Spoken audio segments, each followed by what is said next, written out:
So thank you very much for coming. My name's Pragna Patel. I'm a member of Southern Black Sisters and the Feminist Dissent Editorial Board. This is the seminar today revolves around the special issue of artistic, legal and policy circles, resulting in hugely unequal outcomes and increased patriarchal governance and diminished female autonomy and freedom. So I certainly have some questions and thoughts that I would like to raise later if there is time.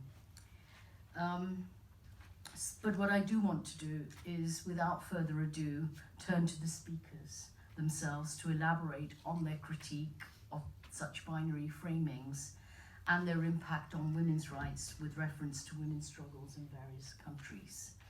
So let me start by introducing Maryse Tedros.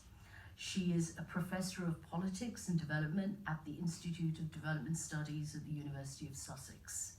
She convenes a coalition on religious equality and inclusive development, launched in November 2018. She has authored over 100 publications, including Resistance, Revolt and Gender Justice in Egypt, 2016. Maryse Tedros. Well, good evening, everyone. Thank you so much, as mentioned, for coming on a Friday evening. We are very grateful and we look forward to learning a great deal.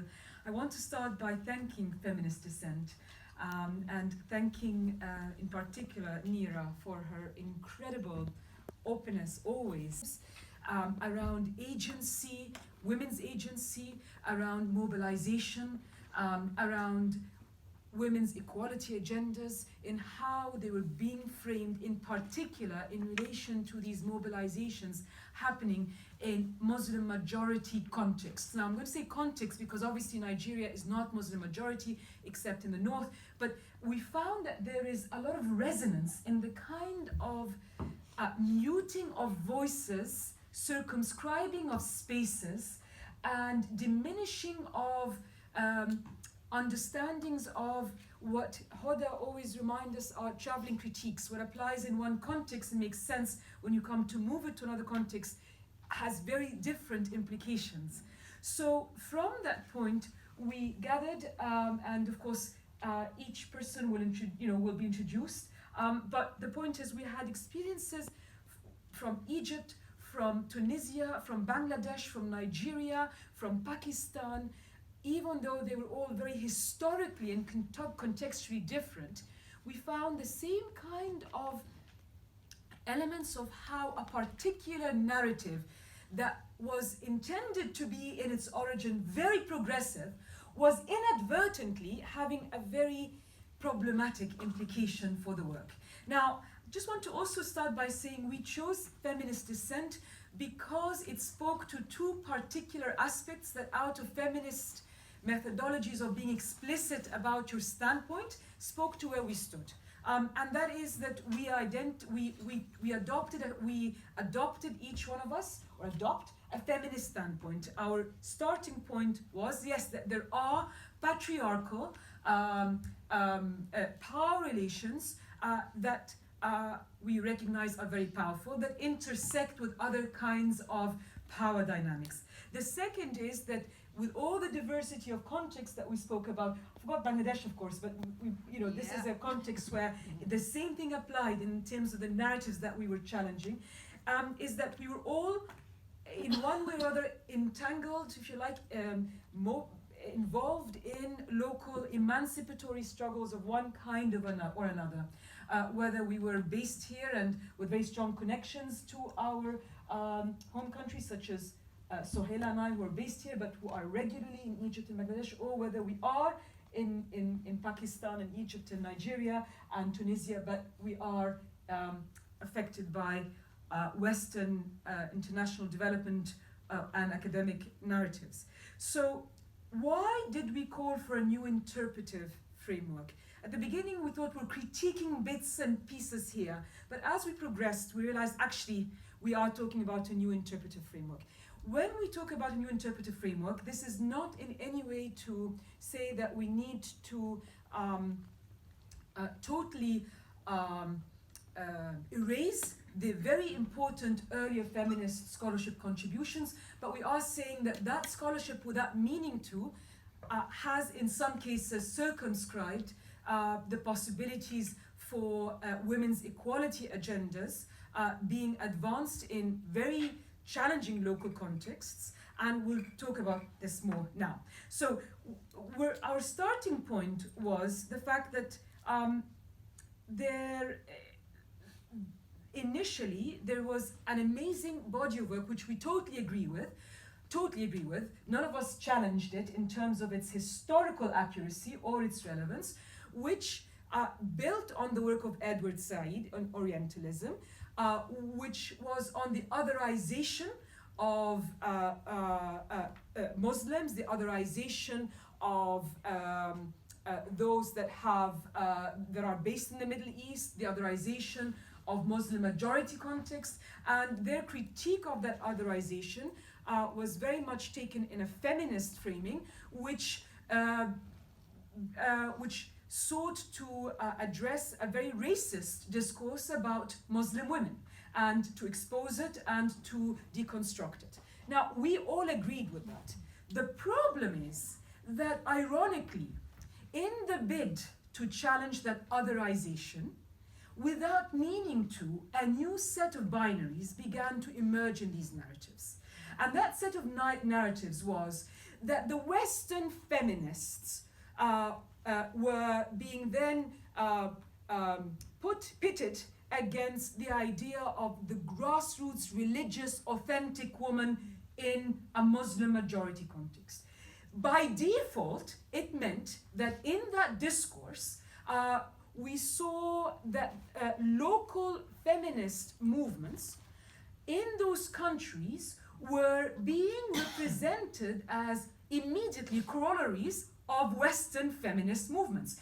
Now, that meant that those feminist movements, who always saw themselves as indigenous, as having roots in their own histories, as having their own histories of how they emerged, were suddenly being seen as, if you're using the word feminist, then by default, you are elitist, you are secularist, you are against religion, you are disconnected from the grassroots, and that is always being pitted against, those that are authentic, grassroots, express and have a faith. And this is not to say that this is not to say that local feminist movements don't have their struggles. Certainly the question of class and representation and elitism is one of them. But to actually create that kind of pitting became very problematic. Why did it become very problematic? Because in that very progressively intended discourse that sought to challenge the otherization a la the work of Edward Said and others, what ended up being is that they actually, without meaning to, colluded with another set of actors that had already decided that the feminists who are mobilizing locally are bad Muslims, are atheists, are without morals, are without connections, are without roots. And these were two groups, as the work of Aisha and the work of Sohela and the work of Chitra and the work of Amal on Tunisia and my own work in terms of the narratives that emerged in the 19th century in response to the emergence of the Egyptian feminist movement.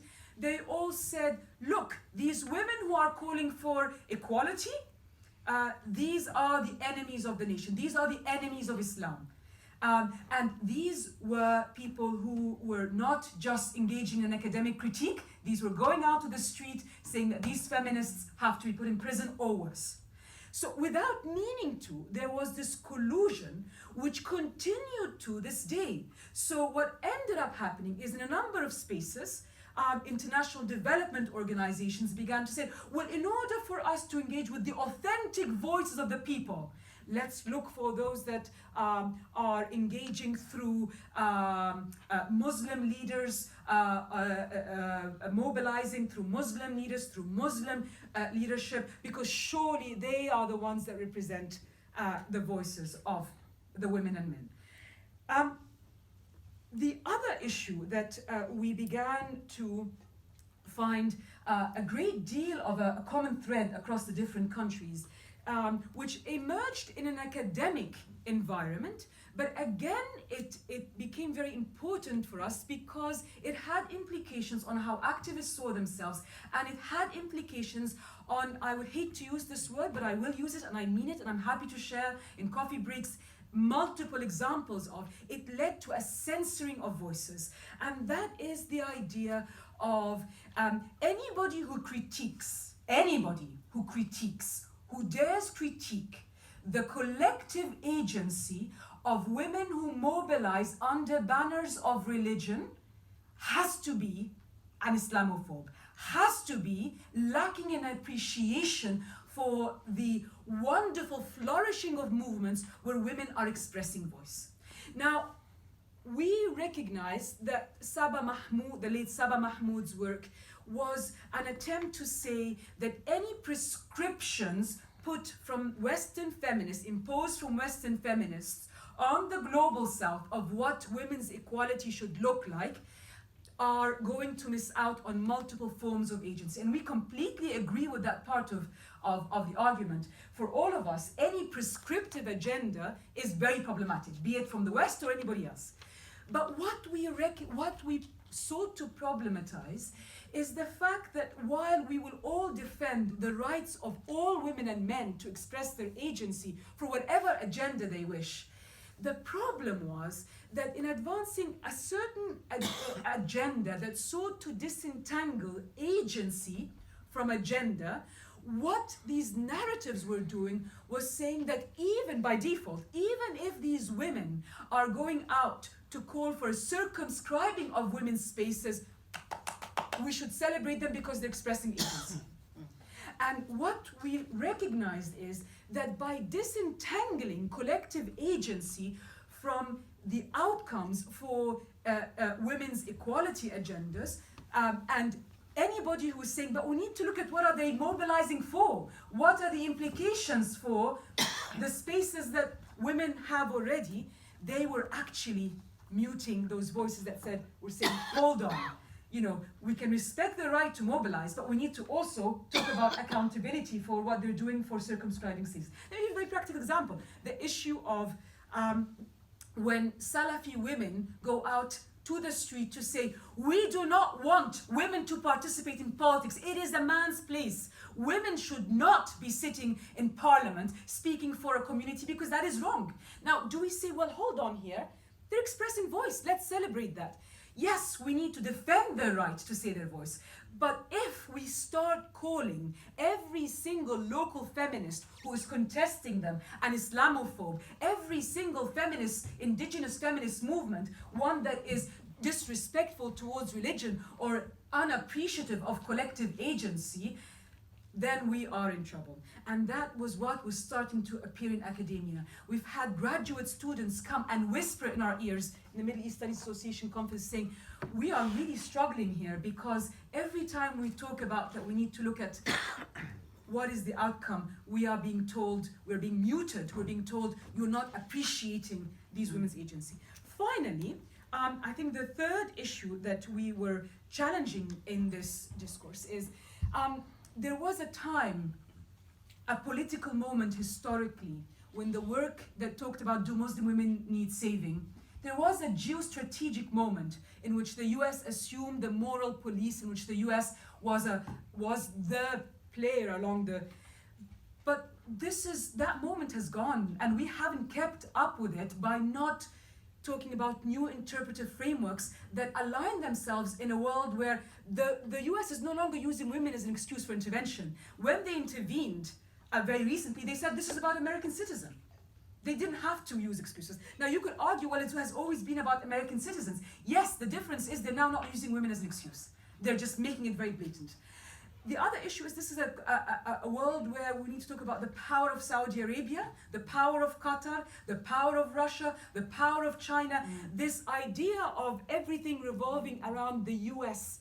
We're not saying the US has lost its hegemonic power. We're just saying look at all the proxy wars around the world. It is a lot more complicated than a case of one actor in one context. And therefore we need to understand how we need to shift the paradigm so that we are engaging with those multiple acts of ideological influence on what is happening locally. Finally, and this point is going to be made particularly strongly in across all the work that will be presented to you now, is the fact that on the ground, in all of these cases, people don't identify themselves as I am religious, I am secular. These binaries are very artificial. Feminist movements will use religious arguments where it is relevant to the case they are making, and they will talk about a human rights framework when it is relevant. And the same thing about mobilization. It is not a simple case of Salafi women mobilizing versus secular women mobilizing. There are a plethora of movements that are mobilizing around a wide array of issues that have to do with peasant rights, that have to do with land rights, that have to do with water rights, that have to do with climate change, that have to do with accountability and corruption. Look at Lebanon, look at Iraq, look at places. People are just not, as they mobilize, it's just not fitting into these binaries. So I think on that note, I'll stop and pass on to Hoda, who will start us on that first part of the challenge to the paradigmatic framings in terms of looking at the genealogy of where those first narratives came and what it means, and then we'll move on. Thank you so much. No, not at all, Maurice. Thank you. It was wonderful. Set out so clearly and succinctly the real challenges and the real complexities around framing things in a binary, in that kind of simplistic binary way, and raise lots of questions around agency, autonomy, and rights, and so on. So I think it's going to be hopefully a very interesting discussion. So Hoda, I'd like to just quickly introduce you. Hoda is Professor of English and Comparative Literature at Cairo University and an activist for women's rights. Her research interests include gender studies, women's rights, and oral history. She's author of Gender, Nation, and the Arabic Novel in Egypt, 1892 to 2008. Thank you, Hoda. Thank you very much. Well, I'm very happy to be here, and thank you for the invitation. Thank you to Nira and to Feminist Dissent. So I'll just try and highlight some of the issues I raised in my paper in this issue, and it's called Traveling Critique, Anti-Imperialism, Gender and Rights Discourses. And in this paper, I engage particularly with the feminist, what I describe as the feminist anti-imperialist critique of rights discourses, particularly when used as a theoretical lens to understand or evaluate women's rights movements in non-democratic settings. What I describe as the anti-imperialist critique of rights regimes is premised on two key ideas. The first questions the political legitimacy of Western-inspired agenda of liberal rights and its fit or lack of fit with existing rights regimes and practices in different cultural contexts.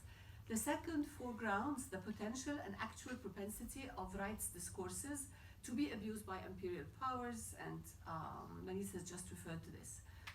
Now this is an important critique. It has been very important. It has been extremely powerful in highlighting how, and the very famous example, of course, is how the US justified the invasion of Afghanistan and Iraq using saving women.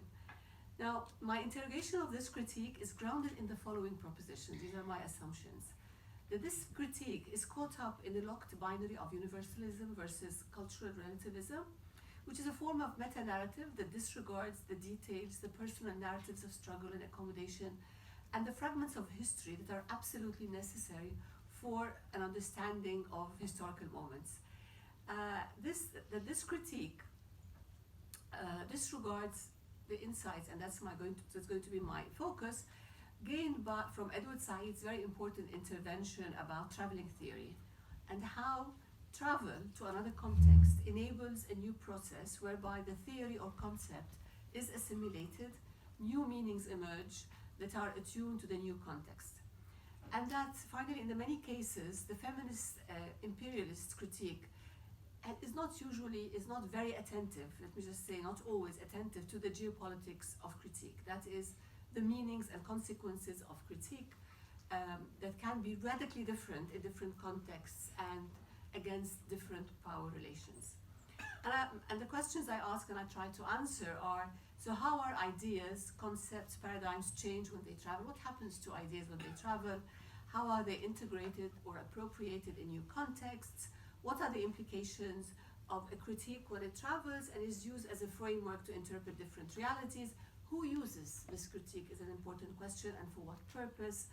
And when does a critique become a force of resistance? And when does it become a tool of empowerment? And when does it become an instrument of disempowerment? These are the questions I'm trying to look at. So, and I argue for a critical attention to the geopolitics of power relations. In other words, an anti-imperialist critique that seeks to challenge dominant power relations must always be very careful about consequences when it travels. I mean, that's the general point. Now, I've used two case studies in my article, one from Palestine, one from Egypt. I'll just talk about the Egyptian example for the sake of time. So in Egypt, I examined the struggle against violence against women as it has been addressed by rights organizations in Egypt, and argue that while the struggle of feminists in Egypt has benefited from international solidarity, of course, and experience, it has also accommodated the battle to local concerns and struggles. And I've chosen this particular issue because violence against women has been the theme of this particular issue has been targeted by anti-imperialist feminists on the following assumptions: that, you know, this particular agenda is essentially Western, advocacy campaigns on violence against women in Muslim contexts consolidate essentialist colonial stereotypes about the inherent violence of Muslim societies, and so on and so forth. So it's a particularly controversial issue and has been targeted by the anti-imperialist critique. Very briefly, campaigns to raise public awareness on issues related to violence against women in both public and private spheres started really early. I mean, really became important in the 1990s. And women and human rights groups used a rights-based approach to challenge inequalities in society in general and gender inequalities in particular. However, several scholars have demonstrated how international human rights frameworks have been reworked, re-articulated, reinvented in local contexts. And a particular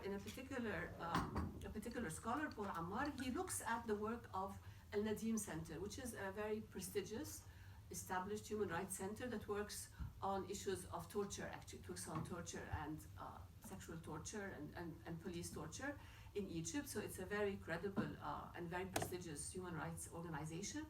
And he demonstrates how their work has focused its critique on the state, on the practices of the state security services, on police, on prison officials. So this focus is significantly different from other anti-violence campaigns in democratic contexts, for example, where the issue of state violence is not at the forefront. It's important, but it's not at the forefront of concerns and challenges. So the focus on politically motivated sexual violence, in fact, became a hallmark of activism against violence in the aftermath of the 25th of January revolution in 2011, and resulted in a radical break in addressing the problem. So this important issue has been reworked, has really become a force for activists in Egypt. And at a particular moment, it has really led to very important changes. So, activists challenge state-sanctioned sexual violence against women while paying attention to the issue as a social problem. So, this kind of activism using a rights approach, and if we look to the near future, has resulted in 4 concrete gains. First, we have an article in the Egyptian constitution that commits the state to combating violence, which is really important and new. Second, we have an anti-sexual harassment decree passed in June 2014, so actually criminalizing sexual harassment on the street, which is really important and I mean, anyway, some people say the sentences are perhaps too harsh. I don't think they're harsh. I think they're good. And the first has, and a third thing is that for the first time within at national universities we have anti-sexual harassment units, which did not exist before. So this activism using a rights approach has actually led to really important changes, and finally it has led to the fact that they have actually the taboo around sexual violence has been broken. It's now a topic of discussion in media. It's no longer a taboo. So something has happened there. So this example of the success of women rights activists in Egypt in addressing the challenge of sexual violence against women, leading to important modifications of laws, societal attitudes, really corroborates 2 points: that rights agendas can and have been instrumental in addressing local concerns, and that the rights agenda, when adopted in a new political and cultural environment, is very often appropriated, modified to suit local struggles. So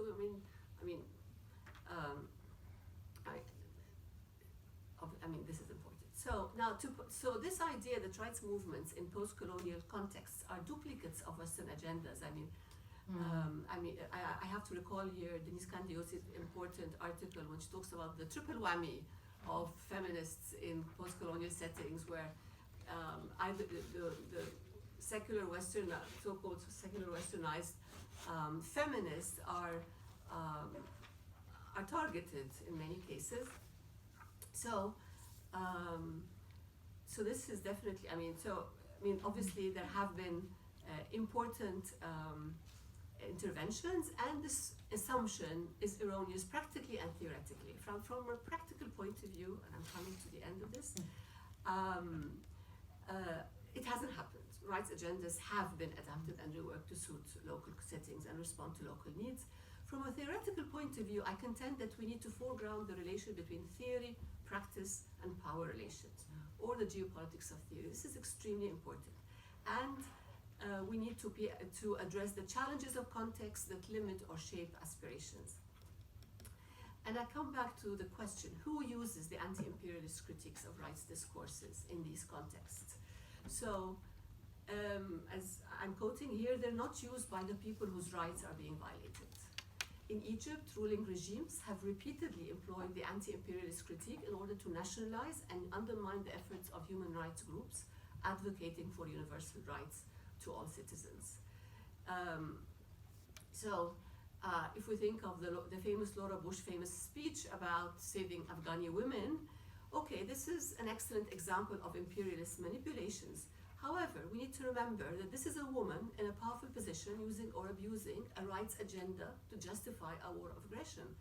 The power relations are clear. It's the powerful who's using the rights approach. However, a rights advocate in Egypt or Iraq or Syria who adopts a rights agenda, making use of the moral and legal authority of an international rights agenda to advocate for rights in a highly charged and beleaguered political context, is not in the powerful position. This is a very different position. The rights advocate here is the weaker link on the power spectrum and is up against, most often than not, an authoritarian system that does not necessarily respect or implement rule of law. So this is basically the underdog speaking truth to power. It is not the powerful using the rights argument. So just to conclude, I've tried to highlight this need for a geopolitical grounding of theory that addresses global manifestations and variations of power relations in different contexts. And I have faulted the tendency in feminist anti-imperialist critiques to overlook the consequences and implications of these different locations of rights advocates in different contexts. And I have argued for contextualization as an imperative for bridging the gap between theory and practice. And I've argued that this contextualization will hopefully enable us all to avoid the pitfalls of interpretive frameworks becoming normative dogma. Thank you.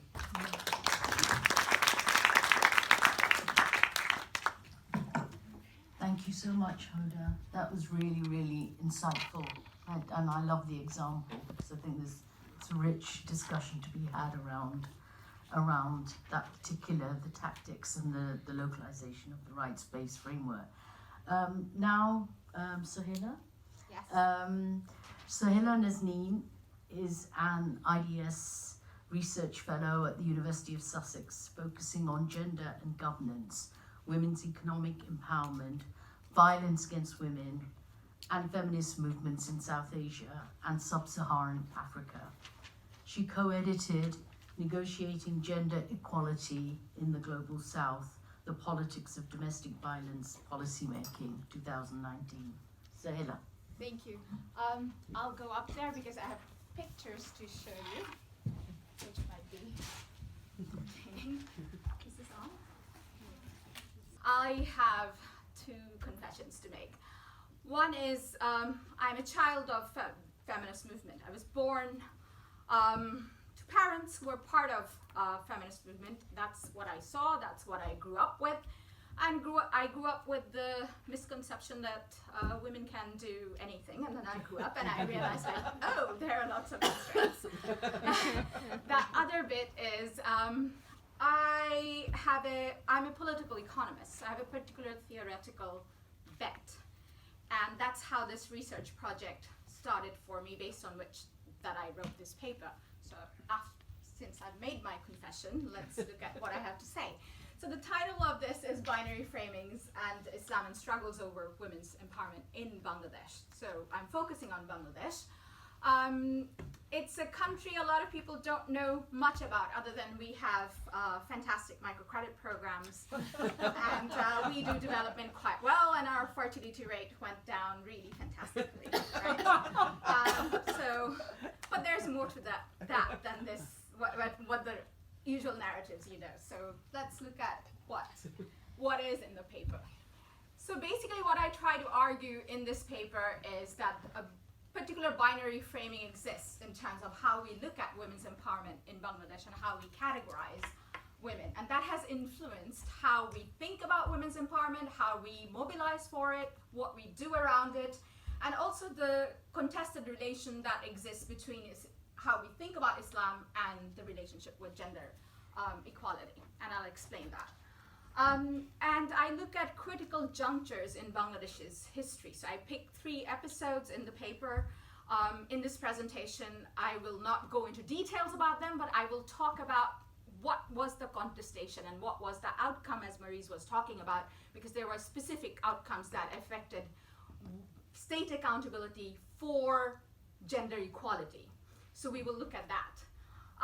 Obviously, this framing I'm talking about has a genealogy, so I will talk a little bit about that.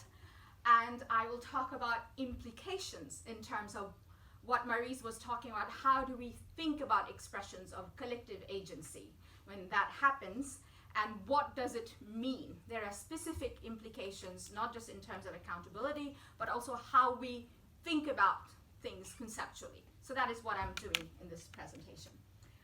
So I'll give you a very quick bit of crash course history on Bangladesh and key moments, and it partly talks to you about the genealogy of this framing and how that emerged. So we became independent in 1971. Before we were Bangladesh, we were part of Pakistan, so we were East Pakistan, and before we were East Pakistan, we were part of British colonial India, right?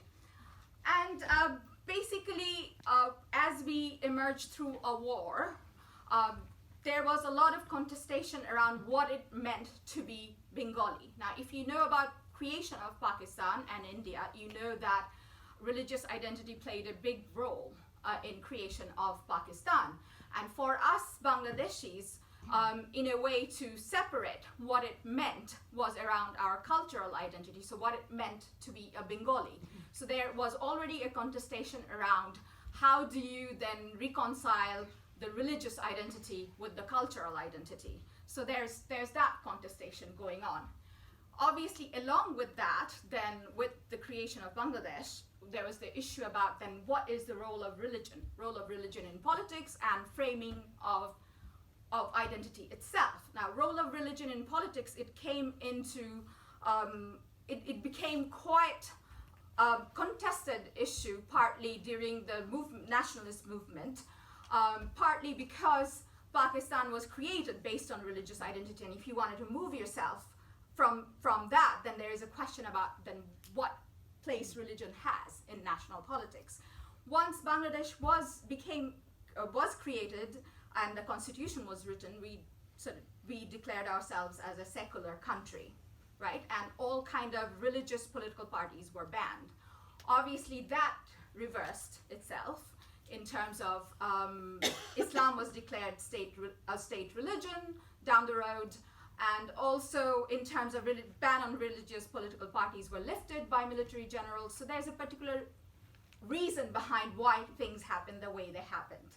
But obviously there has always been a tension of how you look at role of religion in politics, and that tension still exists. And linked to that is how we think about the woman question. So the woman question is not just in terms of women's role in Bangladesh and Bangladesh as a modern nation state, that it emerged at that point. That debate was happening in British colonial India in terms of how you see women in the modern nation state and who would be the citizens of the state when you create that. And there was a particular vision, and there were contesting visions, right? On the one hand, there was the vision of you'll have women who are educated participating in the public, and sort of a vision of a debate around would it be a la the Western model, development model, or would it be something that needs to be more authentically, culturally based? And that contestation hasn't been completely resolved, but it comes into the way things are framed. And the framings that exist in terms of the vision for women. So in a way, you have sort of the modern women who are linked to being Western also in a way, because then in terms of being present in public space, working, etc., there's a link to sort of how you identify women as, particularly women's movements, as secularism, because that connects to the Bengali nationalist movement and women who had a modern vision of the state. And of course then that sort of connects, there is a judgment around whether you're moral or immoral, and that comes from the people who value the other version of the framing, which is that you have the traditional, you have the authentic, you have the religious, and you have morality there. So there is contestation, and framings, what bit of the framing becomes important depends on what are you contesting on. Sometimes it's Western versus your authentic, sometimes it's moral versus immoral, sometimes it's modern versus traditional, but these framings keep popping up at different points, and contestations around what issue you're looking at, it comes up. And as Bangladesh is a poor country, and development was one of the key agendas, and we have done quite well, because I'll show you stats on that after a bit. Obviously, there is a link in terms of development programming that you do, and you're working on Bangladesh is a classic patriarchal country, and in 1970s, as we started, obviously there was a lot of women's agency was quite constrained. So how you dealt with issues of culture and religion became quite important in development programming. So do you sort of say that relationship between women's empowerment as you think in development, and then do you talk about religion is something backward? Or do you say religion actually gives women a lot of rights, it's the interpretations of it? How do you go about it? But the thing is that you either had to sidestep the issue of religion, or you had to deal with it head on. Now, when these critiques came from the rural patriarchy and the rural mullahs, the way you would deal with it, if you are the state agency, or if you are an urban-based NGO, a large-scale NGO going into development programming, would be very different from when the pushback comes from religious political parties. But these are the things to keep into account as you think about the genealogy of these framings and how they get deployed. This is just a lovely picture to show that women have always mobilized, and this is the language movement that starts off the Bengali cultural nationalist movement. But let me give you a quick rundown of women's status. I don't need to tell you a lot of these. It's quite obvious in terms of explaining, but you can see we have done quite well in terms of lifespan. I already told you about fertility. We have gender parity in education. Our labor force participation, women's labor force participation is increasing. Women are in politics. We have had a female prime minister ever since 1991. So, things are not bad. Things are also difficult in terms of not all problems have been solved. And obviously there are many different kinds of challenges, but I know you'll want to ask questions around these, so I just have these stats up there. This is current mobilization by women, but what I'm going to talk about now are the episodes of contention that I sort of pick apart in this paper. So the first episode of contention is around when Islam is declared as state religion. This is in 1998. It's a military dictator who declares it, and it is challenged by women's movement. And it's not that they just take to the streets, they challenge it in court. And it is at this time that you see basically the framings being deployed very clearly, saying, okay, you have these very loose, immoral, westernized women sort of talking about secularism and what's wrong with Islam being a state religion because we are a Muslim majority country. Now, the debate then happens around what do you mean by secularism? Is it sort of a separation of the state and the religion itself, or are you talking about that there should be equality for all religions? And if there is equality for all religion, then obviously one religion should not be state religion, right? So there's contestation around that, but it's the deployment of the framing and talking about, well, who are these women to voice these issues? Do they have the legitimacy to do so? And also talking about, are they really Muslims? Because a lot of them were. The second contestation was around fatwa. So fatwa became quite prevalent in late 80s, 1990s. And basically there was a move by the women's rights groups to ban fatwa. And this is religious fatwas that are used against poor women in sort of talking about, oh, they're involved in extramarital relations, or they have done something that's outside the cultural norms, and then you socially ostracize the women, sometimes physically punish, etc. These are happening at the village level.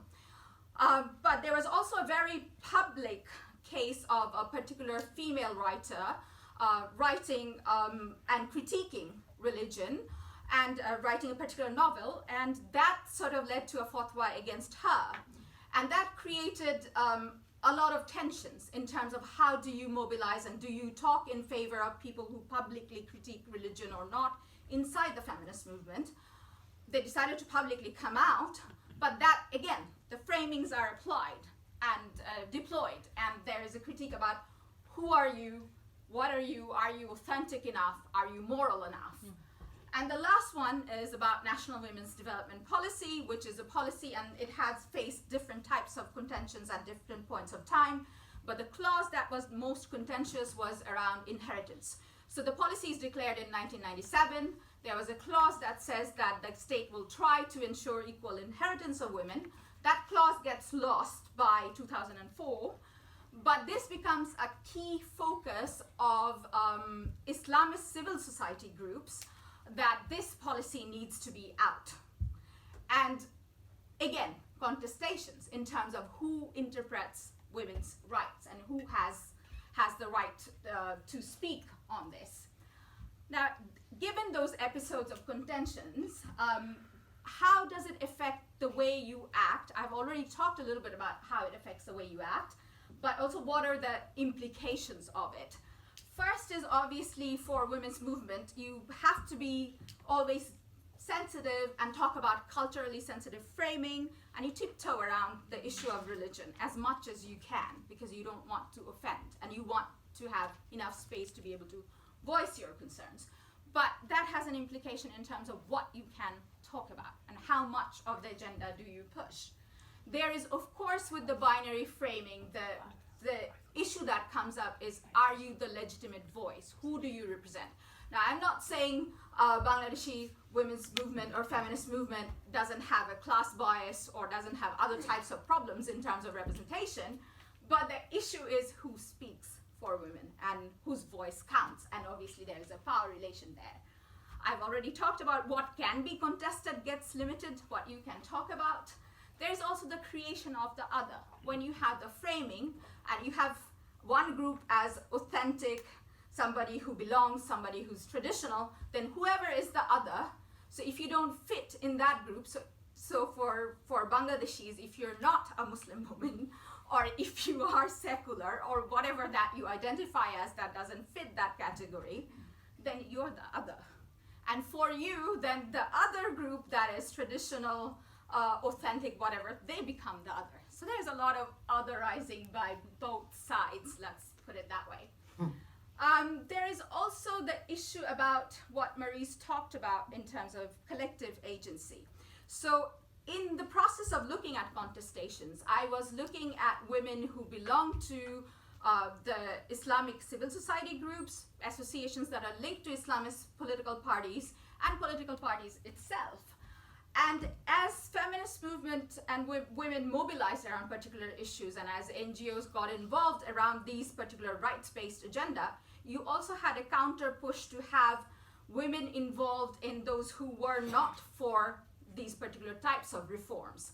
Now, as you saw mobilization of women in a larger scale around these policies, then that becomes the issue of what does that expression of collective agency mean? So here is the issue that kind of comes up. Basically, the contentious episodes that I'm looking at, that has a particular outcome. In each of the cases, the state backtracked. So state religion, Islam is still the state religion. Anti-fatwa, the ban, initially there was a ban, the ban has been partially lifted. With National Women's Development Policy, the equal inheritance thing, the clause is lost completely, right? So the state has backtracked from it, and it reflects the power relations that you see in terms of who wins out and what can be talked about and what happens. And in each of these cases, the outcomes went against gender equality. Let's not forget that. And these cases, what it raises issue is two things. Conceptually, when we think about a women's relationship with faith and religion, you can find religion self-actualizing. You can find it empowering at an individual level. But at a collective level, when you are mobilizing using a particular kind of interpretation of religion that limits space for gender equality, then what does it mean? What does it mean for those who want to mobilize for a particular agenda and around gender equality? And does it limit the space for discussion around that? So conceptually, when we talk about religious subjectivities and we talk about positionality and the expressions of these, I think we also need to think about where is this being expressed? In what context? What is the location? What's the geopolitics around that? Because in Bangladesh, obviously, the mobilizations and how things happen are also influenced by what happens internationally and what happens in the region, both in terms of the big neighboring country that we have beside us, which is India, but also internationally, because gender and development agenda has been driven by donors so much, then it's easier to talk about, oh, that's a Western thing and that's not a local thing, right? So there's that issue. The second bit is, of course, what does this expression of collective agency mean for accountability? Now, in politics, when we study politics, and I'm a positivist, politics is a contestation between different groups, and whoever is the powerful will win, right? But that's not the position you can take when you're a feminist activist, because whoever is powerful will win. Yes, that's the reality, but at the same time, what is that reality? And is that the reality you want to live with? So in a sense, when you're demanding accountability from the state on gender equality issues, and if certain kinds of collective expression of agency then takes away or reduces state accountability, then what does it mean? Yes, you want to applaud women's expression of agency, and people have a right to express what they feel, and they have a right to collectively mobilize, but that has an implication for others, and it's that implication for others that we need to think about as we think about collective agency. I'll stop there. Thank you. Thank you very much, Sahila. Another really thoughtful presentation. I now move on to Aisha Khan. She is with the Collective for Social Science Research in Karachi. She works on gender and development, social policy, refugee and conflict issues. She's author of the Women's Movement in Pakistan. She's author of the Women's Movement in Pakistan, Activism, Islam, Democracy, 2018. Currently, she's researching women's collective action to increase their political voice in Pakistan. Thank you. Thank you very much for inviting me to present our work here at on the Feminist Dissent Special Issue. I think that my co-panelists have laid out very well the case for why we needed to do this work, and at this particular point in time politically, both globally as well as in our own countries. For the sake of brevity and also being aware that we've just been listening to presentations for some time, I don't want to repeat anything that has been said before, but I would just like to draw your attention to some specificities of the Pakistani context, which I think speak to the arguments that have been made in Huda's presentation, and also with the overarching framing of this special issue that Maryse gave us at the beginning of this panel. One of the purposes of doing this special issue was to unpack what we call the genealogies of these binary framings. Where did it come from? Why did it happen that in each of our countries we find ourselves as feminist activists having to choose between being considered traditional and Islamic, or else being accused of being Western agents and apologists for the colonial project and apologists for imperialism. In Pakistan, because Pakistan was created very much in the name of creating a country for Muslims, and Islam was early on declared the state religion, we became very tied up with our Islamic identity as part of our narrative of progress. When Bangladesh became independent in 1971, they took with us the dreams of secularism that many of us might still have held in Pakistan. And we can see from Suhaila's presentation that it was not so easy to articulate and make a reality for the people of the countries either. And it's contested on each and every issue, the contestations remain as deep as they are probably in all of our societies. But in Pakistan, what happened was that it just worsened. When we got Islamization as the military project in 1971, launched by General Zia-ul Haq, it spelled the end of any kind of official narrative framing of secularism, moderate Islam even, or even rights-based discourse. All of that got thrown on one side of a divide. And on the other side of the divide, there was political Islam being equated with traditional and religious authenticity, as well as patriotism and being part of the Pakistan project. The women's movement in its modern form was a protest against this. Now, the problem was that when the women's movement, which was led by a group called the Women's Action Forum, came into being, it became lumped with that side of the argument and became accused of being anti-nationalist, Western, corrupt, anti-Islamic, and over the years, secularism has become equated with being atheist. And in Pakistan, that is particularly dangerous because it opens us up to accusations of blasphemy. So what we have now is a situation in Pakistan where society has changed to such an extent that anyone who's even associated with any of that discourse, and it's all jumbled and mixed into one, and it ends up being somehow that you are a godless person if you are advocating a rights-based narrative of change. So this is all, it's not just confusing, it's dangerous as well. Now, what has happened on the ground is that there are two things. One is the women's movement, which was self-professedly rights-based and secular in its vision of the state, has actually made many gains at the policy level. This is not the time or the place, neither was the paper one which explained what those gains were, but we have had laws and policies changed on the ground. We have had laws on sexual harassment, domestic violence, and changes in some of the more extreme Islamic laws that have actually changed the lives of women on the ground. That is a separate discussion, but I wish to assure you that the movement has had tangible effects on the lives of women on the ground.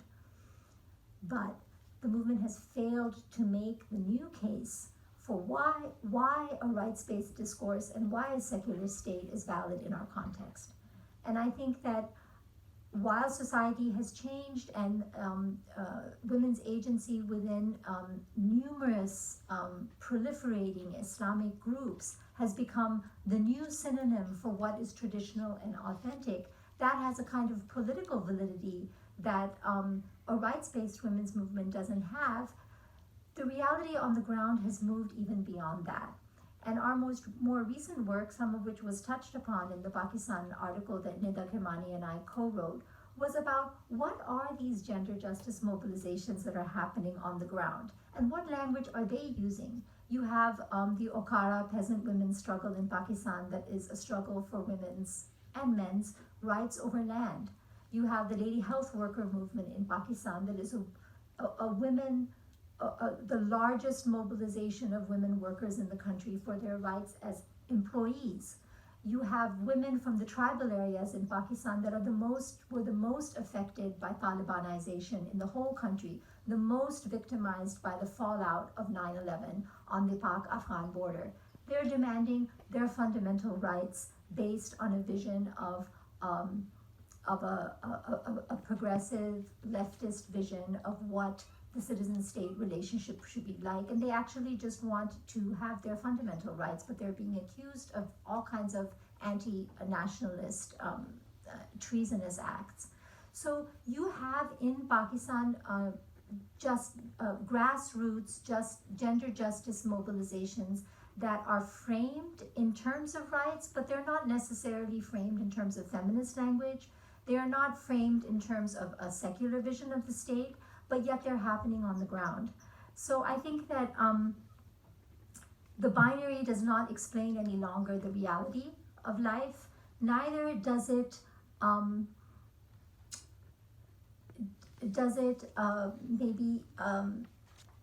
does our framing in the modern women's movement of our language is no longer speaks to necessarily what's happening on the ground now in Pakistan, and it is incumbent upon us now to try to reframe our own feminist struggles in language that might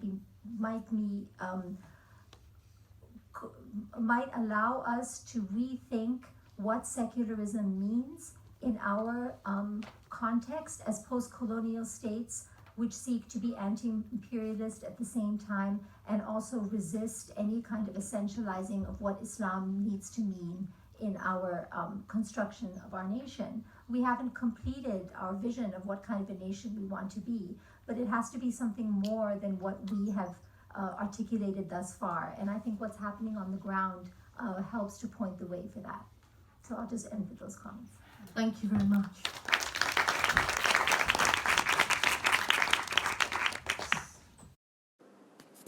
Good evening and greetings from Zamfara in northwest Nigeria. I wish I was there with you in person, but I'm glad to be able to still do this presentation virtually. I'll be talking about my contribution to the special issue, which looks at the division between culture, religion and tradition on the one hand, and the modern, secular and foreign on the other, and the implications of this binary for women's rights, with focus on the north of Nigeria. I'll start by tracing the genealogy of binary framings, then look at how this binary is selectively framed, before finishing with implications of this binary on women's rights activism and my conclusions. Part 1. Historicizing the binary. Nigeria has a history of vibrant and diverse indigenous faiths, many of which include a pantheon of divine beings of all genders, including with gender fluidity. Many of the Hausa rulers of kingdoms in what is now northern Nigeria converted to Islam between the 11th and 15th centuries due to trade and economic ties, but a large degree of syncretism with indigenous faith survived. In the 18th century, scholar Usman Dan Fodio declared jihad to purify Islam, seizing on people's legitimate grievances against corrupt and unjust leaders. His Sokoto Caliphate aimed to increase social morality in accordance with Islamic ideals while developing markets and improving governance. It created and solidified links between governance according to Islamic law, morality, and effective and just rule, as opposed to the corruption of the states, i.e. the rulers of the Hausa kingdoms who were seen to be inauthentic followers of Islam, interested only in themselves. Side note, while the caliphate is often idealized among northern Nigerian Muslims, it's important to remember the enslavement raids and abuses against so-called pagans that took place. The defeat of the caliphate by the British in 1903 added the influence and actions of outsiders to this nascent binary. Christianity was spread by missionaries. Piety and rates of seclusion amongst Muslims, thinking this was necessary for Allah to rid northern Nigeria of Christians, increased. The word boko, which originally meant fraud, sham, inauthentic, or hoodwinking, came to mean westernized people, elites, culture, institutions, and education. These dynamics reinforced the earlier binary into which narratives of corrupted governance due to foreign influence became infused. Nigeria, an entity created in 1914 by the British, gained independence in 1960. The 1970s saw an economic crisis, which together with the World Bank and IMF mandated structural adjustment program led to increased poverty, inequality, criminality, insecurity, and grievances against government. While the end of military rule in 1999 was a triumph for the pro-democracy movement, the reality of democracy, with its shady elections and increased corruption, proved disappointing. For many, democracy continues to be connected with secularism, with both overlaid onto Nigerian political problems, whereas a return to Islamic governance is seen as meaning justice, morality, and effective governance. Partly in reaction to this democratic transition and fears of northern marginalization in a democratic polity, states across the north instituted Sharia codes, supposed to end corruption, injustice, poverty, unemployment, and inequality by a return to a purer, more Islamic way of life. However, Sharia failed to meet the high expectations attached to it, leading to increased emphasis on religious performativity and forms of immorality rather than transformational change. Women's bodies became the way to demonstrate Sharia's effectiveness. Women's sexuality was treated as a source of immorality. Karawai, sex workers, were warned to get married or leave states. Many women, Christians and Muslims alike, experienced street harassment and admonitions to be more modest in dressing. Women were legally discriminated against, with more women than men charged with and convicted of zina, illegal sexual activity, i.e. consensual sexual relations between a couple not married to each other. At every stage of Nigerian history, the binary's development has been linked with governance. This dynamic needs to be placed in the context of the state abrogating its responsibility, with the quality and availability of state infrastructure and services noticeably declining, and religious institutions filling the gap. Part 2. Cracks in the binary. Culture, religion, and tradition are three different concepts seen as synonymous, with the combined symbolic weight weaponized against the rights of women and those of non-normative sexual orientations, gender identities, and gender expressions.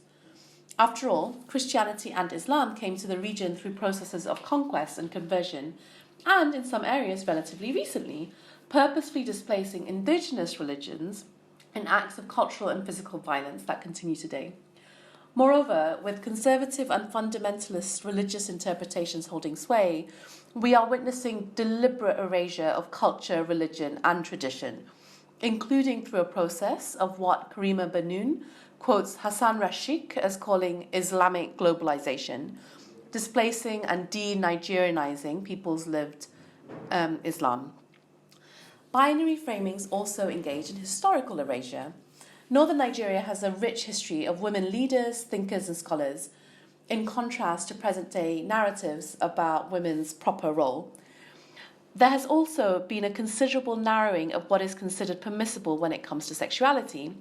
Until very recently, courtship practices included spending time in the potential bride's house and having sex to test compatibility. These practices contrast with prosecutions for zina. Moreover, northern Nigeria's long history of people of non-normative sexual orientations, gender identities, and gender expressions is deliberately erased by Christian and Muslim conservatives and fundamentalists alike, who paint these identities and practices as deviant. For example, the Yandaudu are men who do work seen as that done by women, such as preparing and selling food. They may or may not have sex and relationships with men, who they refer to as miji, husband, and they may get married to and have children with women. However, after implementation of Sharia codes, many Yandaudu left Sharia states due to fundamentalist preaching and fear of violence. Part 3.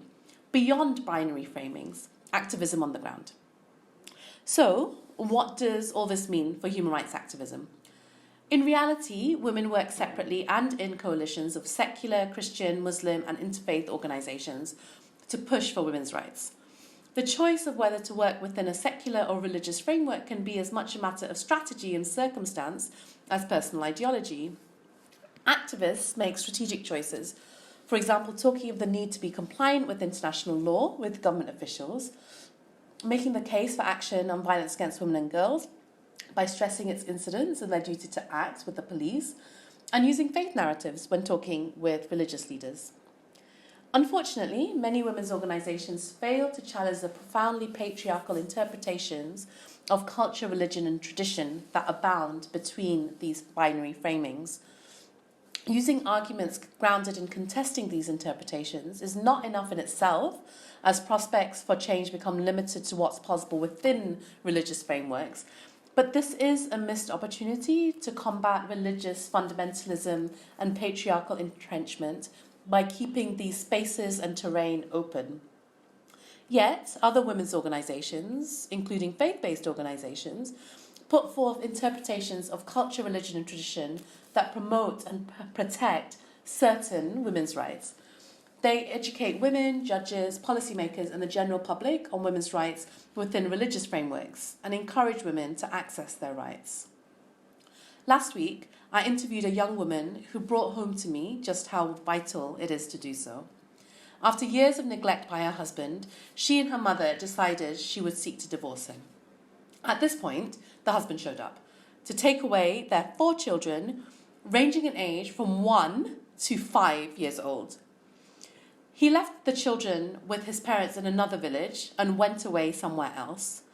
Punishment for her audacity in divorcing him. It's been a year since then when I interviewed her. In that time, she had not seen or even spoken with her children. She was incredibly upset about this, especially as she had no idea where they were and if they were okay. She said that, as a man, her husband had the power to take away his children, according to religion. In actual fact, Islam requires children stay with the mother while they're young. But she didn't know this, and she had no one to help her access the Sharia courts that in other communities, due to the intervention of women's rights activists, have supported women in such cases, in a context where the secular court system is largely inaccessible to women. This binary also impacts women's rights mobilizations. Many activists are careful when talking about religion due to levels of risk and personal beliefs. This hesitancy to challenge constrains action, for example, when perpetrators of gender-based violence are religious leaders. Moreover, divisions in the country along ethno-linguistic and religious lines are reflected in group organizing. We see fault lines between and within women's organizations. They still largely work and mobilize together, but there can be some mistrust, which affects what's possible. Particular issues are not tackled. Despite stringent laws around abortion, risks women face procuring abortion, and personal convictions of many, particularly those working in sexual and reproductive rights, there is no open mobilization at present around the right to choose. Attitudes are particularly anti-choice among Christian communities. Women's rights activists have been known to counsel survivors and their families who want to abort pregnancies that result from rape not to do so, talking of the sanctity of life. Indeed, many women's rights activists are moralistic about sex outside of marriage or between people of the same gender. They focus on what women, girls, and their families can do to keep themselves safe, such as the clothes to not wear, or not allowing girls to engage in street hawking, which smacks of victim blaming. that displaced girls engaged in survival sex with men in power is seen as wrong, not just due to unequal power dynamics and exploitation, but also as it constitutes sex outside marriage and will affect future marriageability. Many women's rights activists are also profoundly homophobic and transphobic.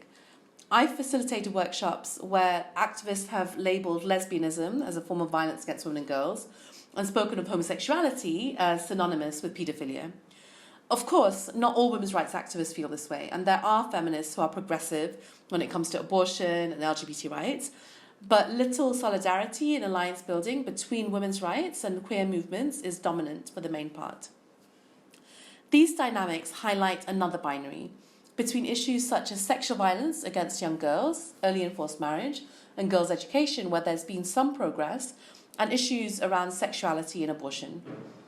Reported sexual violence cases are overwhelmingly those of young girls, with people less likely to report when survivors are adolescent girls, adult women, or when perpetrators are partners.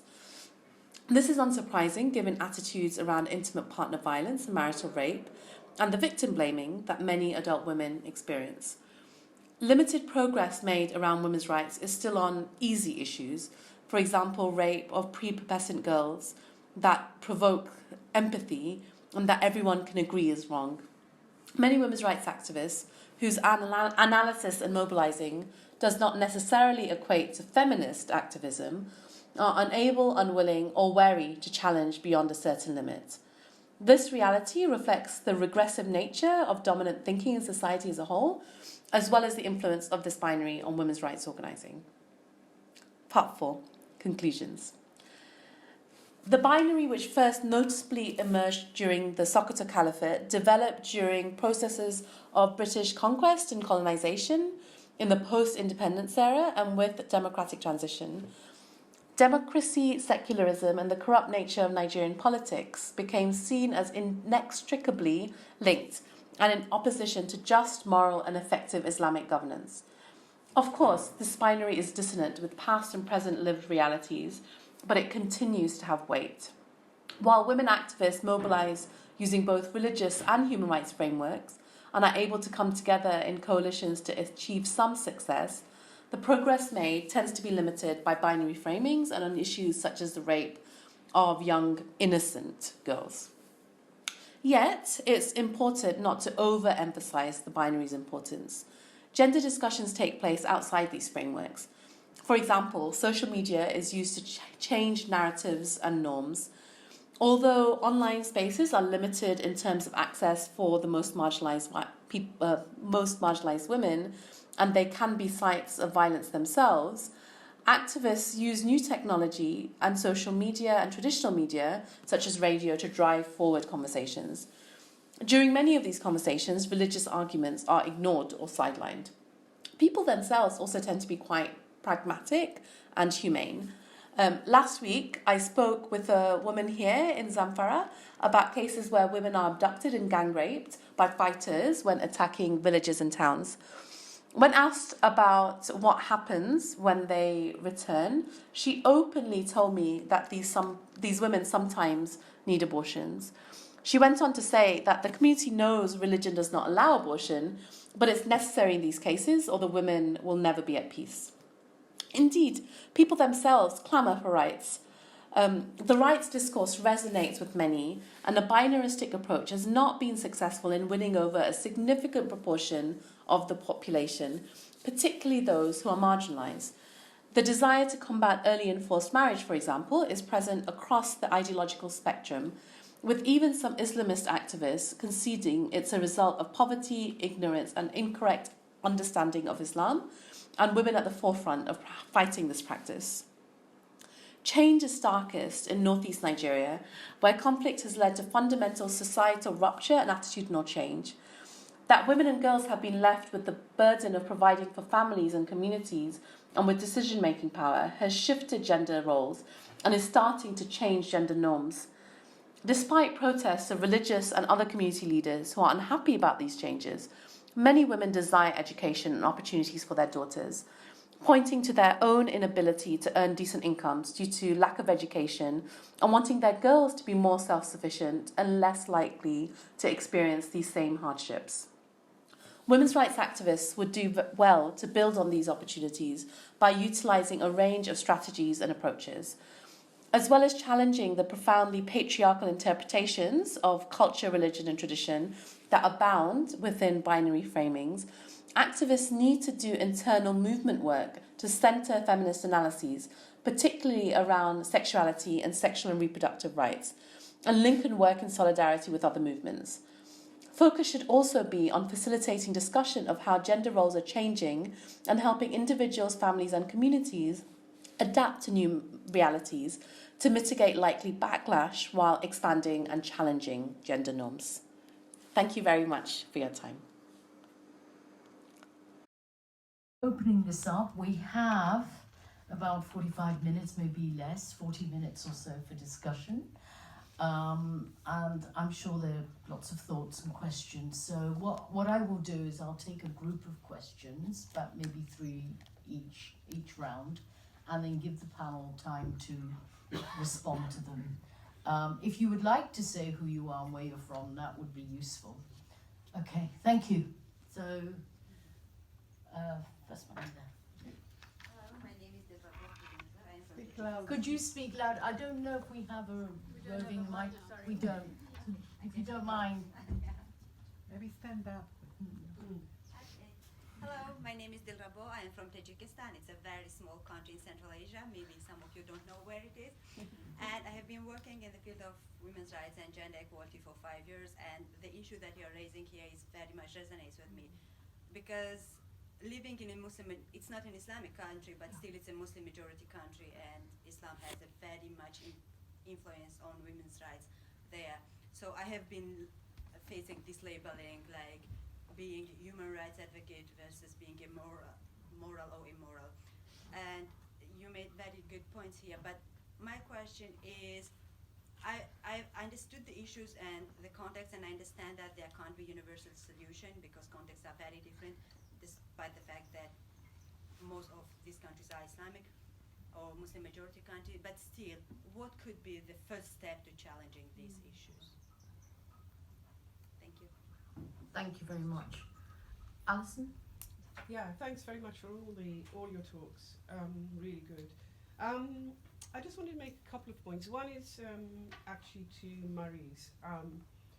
Elsewhere, you've written, Maryse, about the role of the Muslim Brotherhood in attacks on the Copts in Egypt. And this is a counter, I think, to, you mentioned the work of Sabah Mahmood, and she's primarily arguing, or one of her key arguments is that it's actually the discourse of secularism, the discourse of human rights, the distinction between the public and private, and the notion of minority religion, which is primarily responsible for the treatment of the Copts. And she has a whole analysis of the association of, even in post-colonial societies, the association of rights with their Christian root. And you give a very significant, I think, not in your paper, but in another of your works, a very significant counter to that. So I just wondered if you could say something about that. But I also wanted to make a more general point to all of you, because it seems to me that, I mean, I'm a philosopher. I work in feminist theory, and you know, that's my background. And it seems to me that the labelling, which is, it seems to me, is done both by critics of the concept of a right and by sympathisers. The labelling of the concept as Western imperialist, colonialist, all of these other things, plays into the hands both of the far right, you know, the far right, the secular far right, like, I mean, I don't know whether any of them are secular, but they don't have an obvious religious connotation, but also of the fundamentalist religious far right. And it seems to me, you know, I just wonder what you all think about this. This is my own kind of interest, but it seems to me that if we continue to say that, if we continue to challenge the idea of universality, then it seems to me that we're not, because we're not able to say, look, the concept of a right is important. It's important because it's a universal concept. It's not it doesn't have to be Western, it doesn't have to be imperial, it doesn't have to be colonial. Of course, it has been taken up by all of these colonial and imperial and so on powers. But it seems to me, and this is maybe my role because I'm a theorist, that we actually need to challenge, theoretically, the association of the concept of a right with all of these isms and isations and whatever they are, And you know that's a task, and I just wonder, because you particularly, Hoda, you critiqued the notion of universality, because we all want to critique the false universalisms of Westernization and so on, but develop another universality. I think. I wonder what you think about that. Sorry, it's too long, probably, but.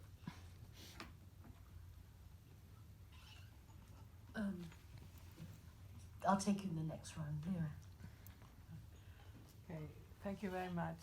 Of course, it was fascinating and wonderful, and I'm so happy to have you all here and to listen to you. But I must say, when I was listening to it, I was thinking a little bit about the Conservative and Labour in the recent Brexit election.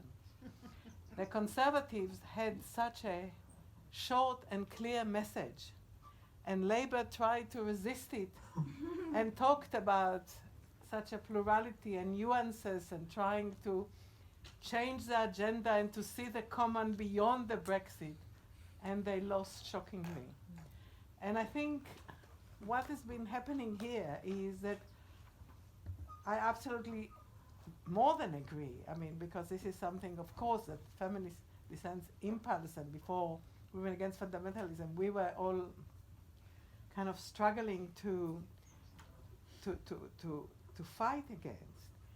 And yet, on the one hand, there is a very simplistic, clear message, and on the other hand, we talk about traveling and plurality of meaning and changes and so on. And how can we create solidarity which is beyond all this very nuanced and specific?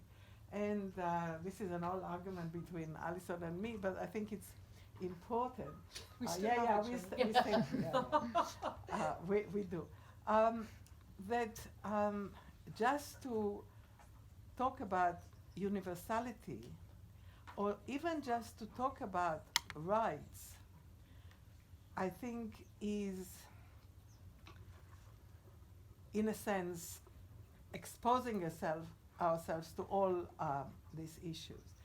I think what we actually see, especially about a lot of the grassroots struggle on the ground that you're talking about, is solidarity which is based on commonality of values, rather than a simplistic, universal right, which is an abstract notion which means very different, and especially means different in terms of the ability to reach the application. I mean, the whole capability of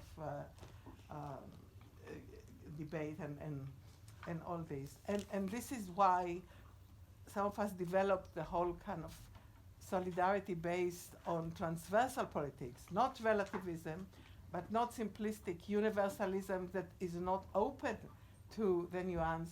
But if we all share the same values, then we can apply it in a different way into different historical and spatial kind of context. And I wondered what you think about that. Right, so 3 questions that could take all evening to answer, when I don't envy you. Does anybody want to tackle the question about what's the first step to challenging these issues that you've highlighted in the context are so different? The lady over there, yeah.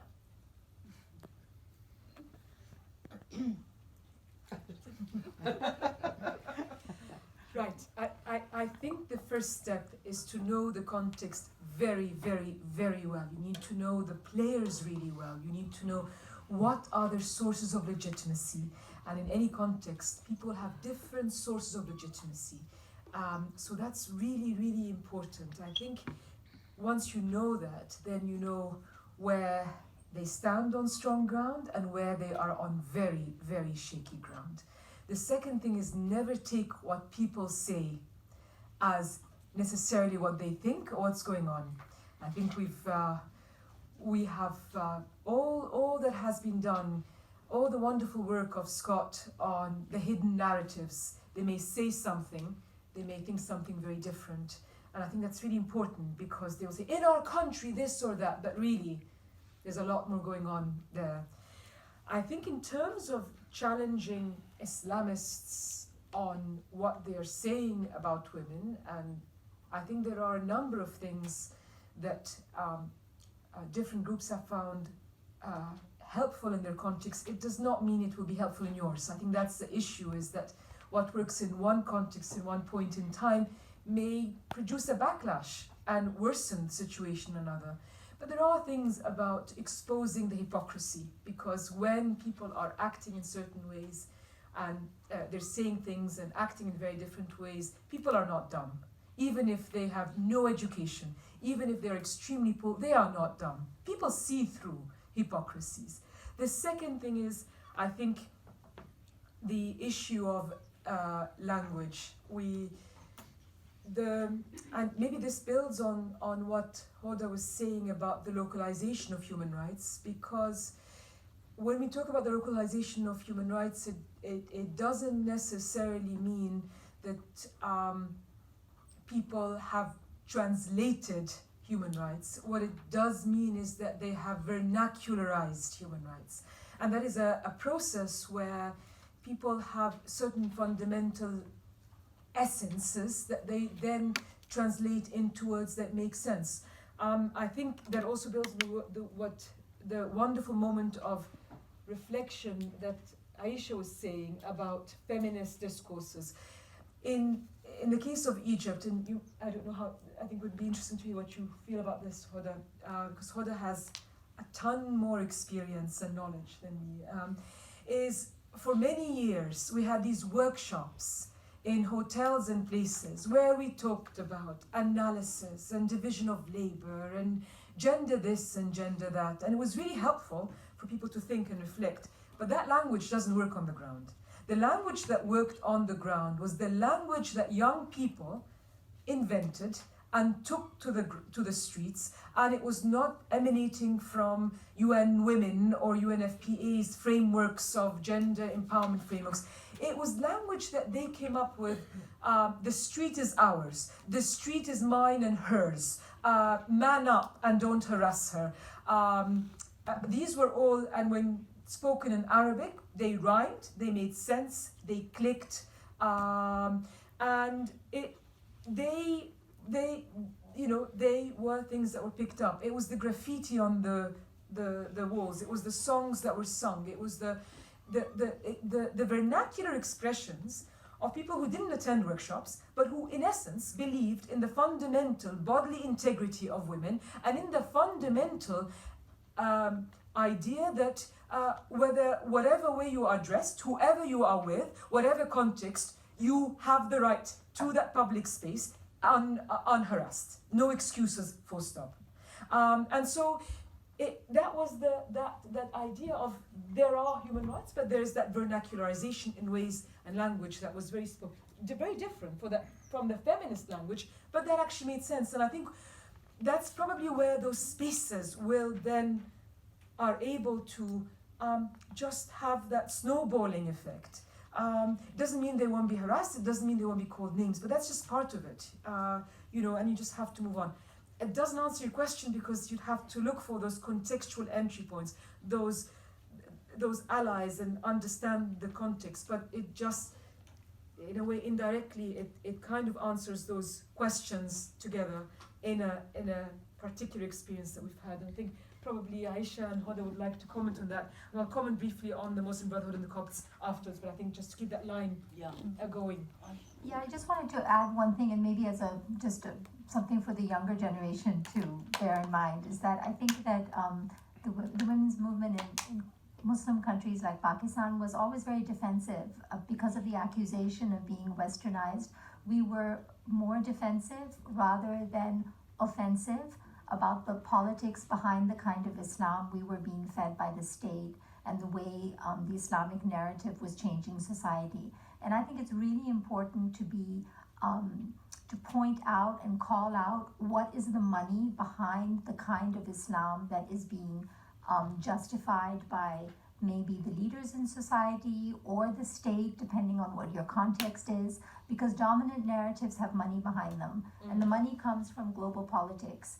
And if we don't call it out and we don't say what it is, we are going to be forced to always be defensive about why we have the stance that we have. And actually their narrative is winning.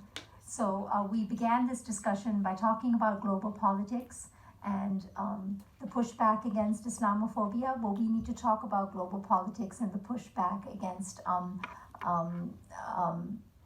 the kind of Islam that is the dominant narrative globally.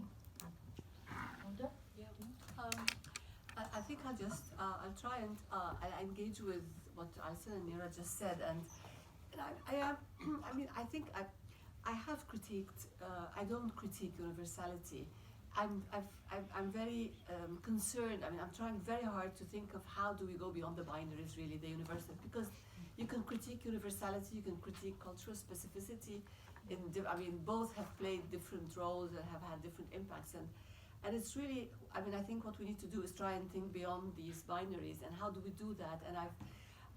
And so far in this article, I've argued that this idea of travel allows us to go beyond these binaries, because when you travel, you're not stuck, and binaries make you stuck somehow.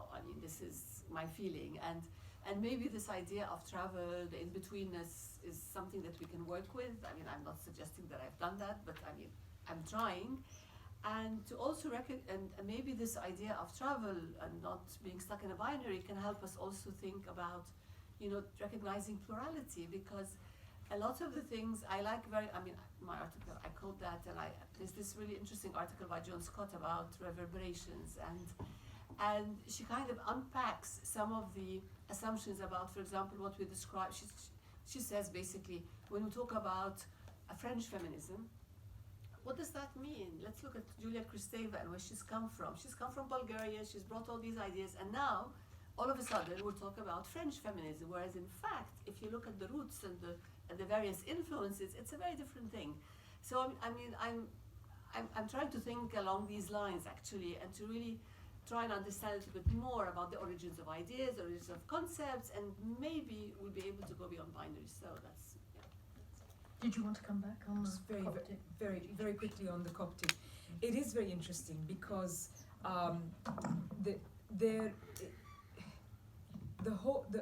major problematic with Saba Mahmoud's theory is that recognize agency independently of its implications, and in both cases there is a blind spot as to we are celebrating, and she mentions Zainab al-Ghazali, who is the spiritual mother of the Muslim Brotherhood, whom she celebrates for, as an expression of agency.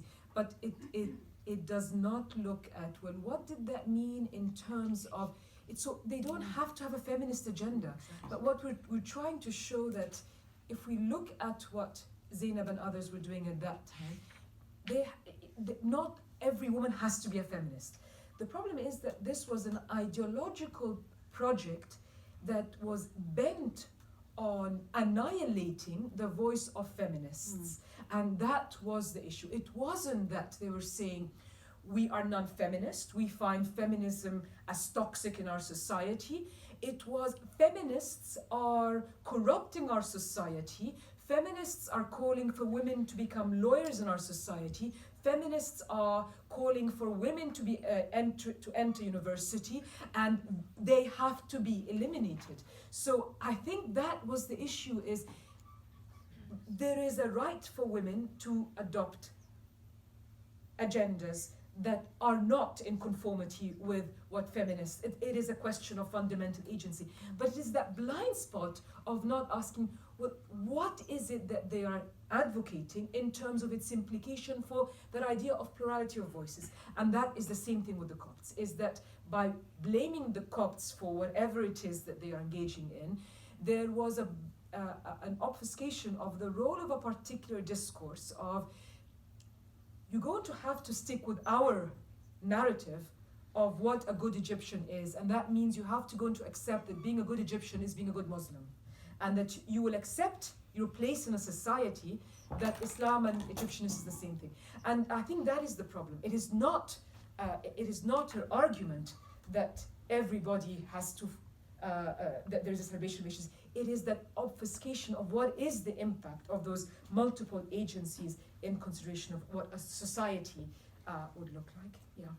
I just want to very quickly go to the issue of values, because I'm just thinking of experiences where people mobilized, and people will have very different values. They will have very different drivers for why they participate. And that's what I really struggled with. I just remember all the times in which people across the Egyptian revolution of 2011, very different values. It was the issues that brought them together. And I wonder whether when issues are framed in ways that really touch people, you know, it's about health, it's about social justice, it's about my right to the street, the issues. That's value. I think it's the issue. It's the idea of a safe street. No, the issue is there, but the interpretation of the issue is Yeah. according to particular value. This is Yeah.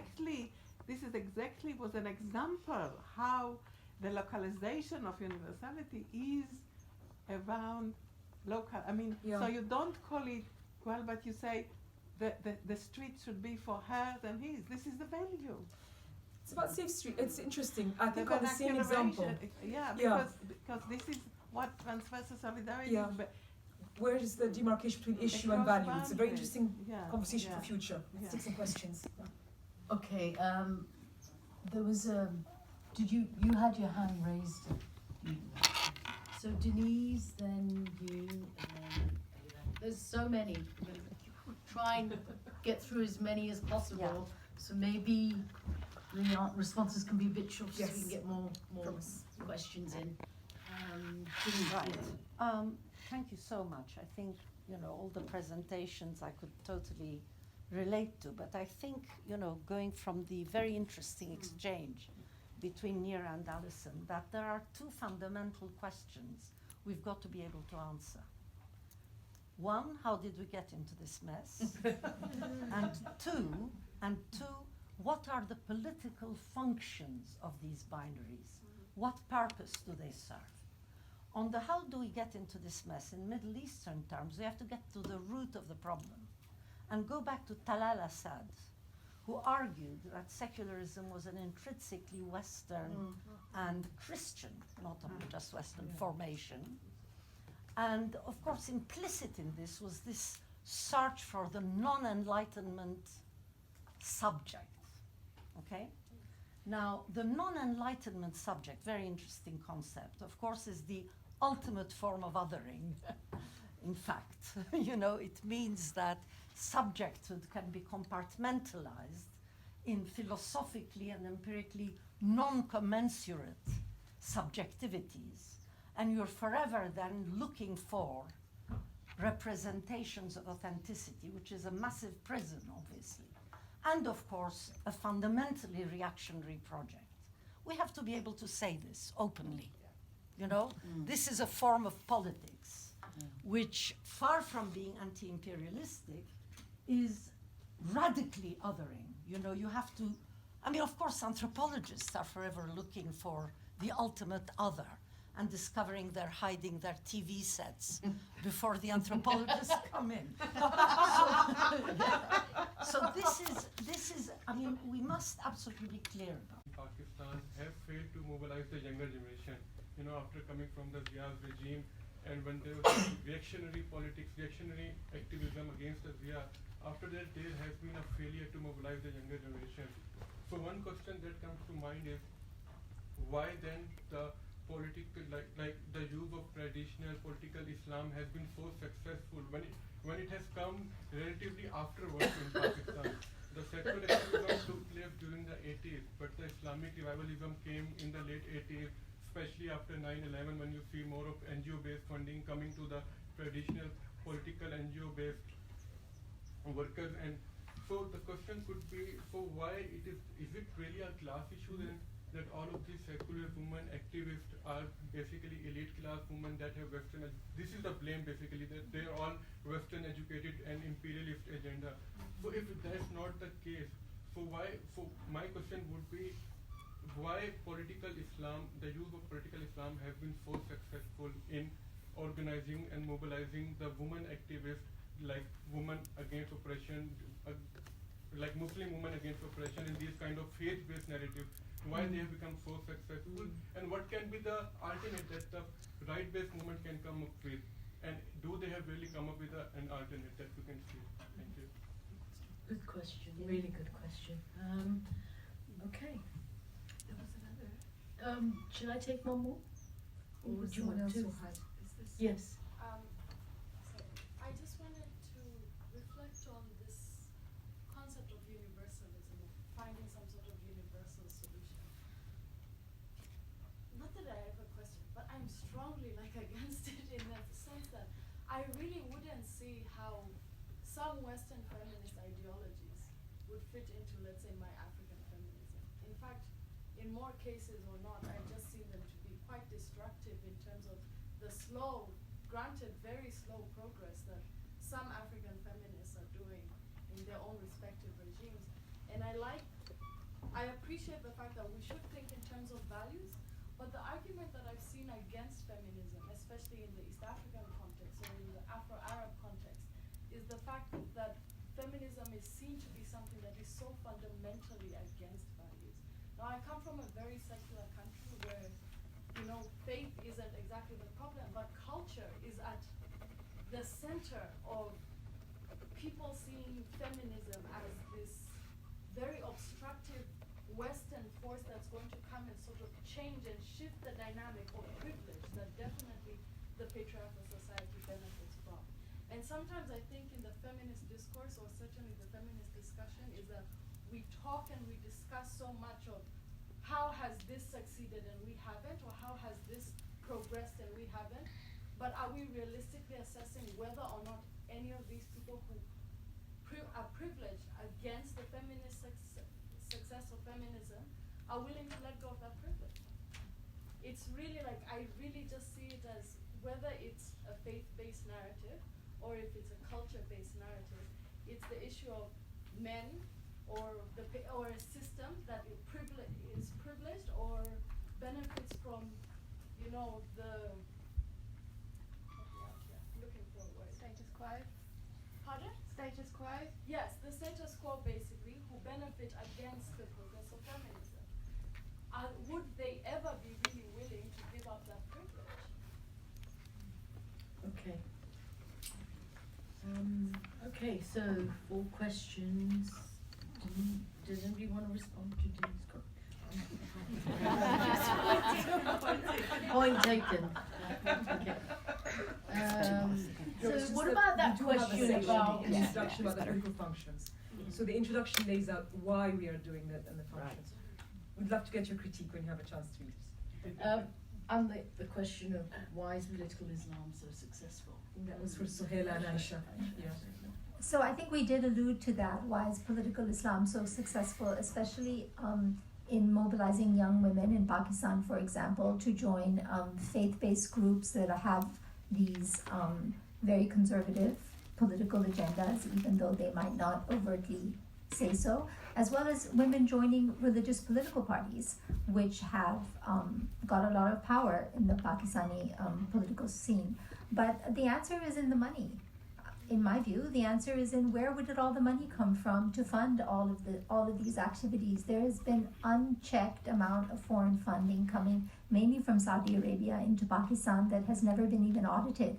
The religious political parties' funding is not open to scrutiny. The madrasa funding is not. We don't follow the money. And I think that is part of the bottom line of what this is all about. And the state has backed the flow of this money, and it has changed society. So the real question is, how is it even possible that a rights-based secular women's movement has survived the onslaught? And it has survived and made enormous policy advances because it has been strategic, it has been smart, and women have worked for 40 years. The next part of your question, which is actually why is the women's movement not grassroots-based, is, part of it is simply lack of money. Secondly, the women's movement as it in this particular iteration, never claimed to be a nationally representative women's movement.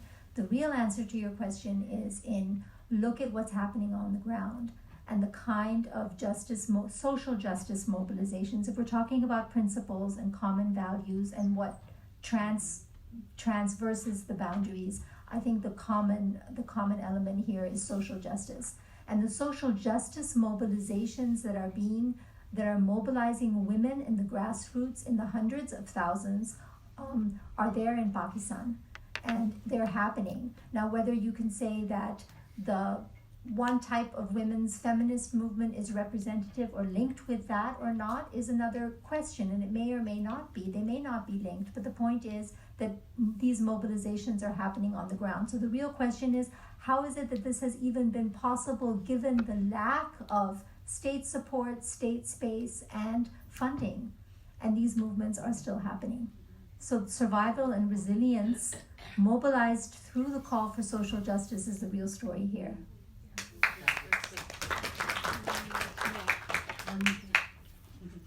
Can I quickly address the point that was raised there about this particular debate's taking place in the context of development studies, but outside of it, what resonance?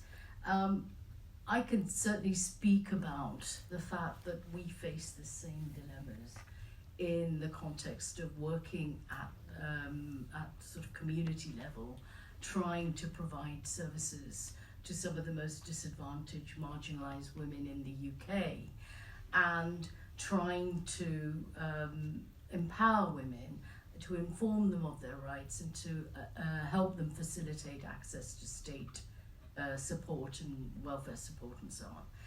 And this whole binary about the struggle to do that, the struggle to challenge patriarchal biases and structures, whether it's in community or at the state level, has involved invoking rights.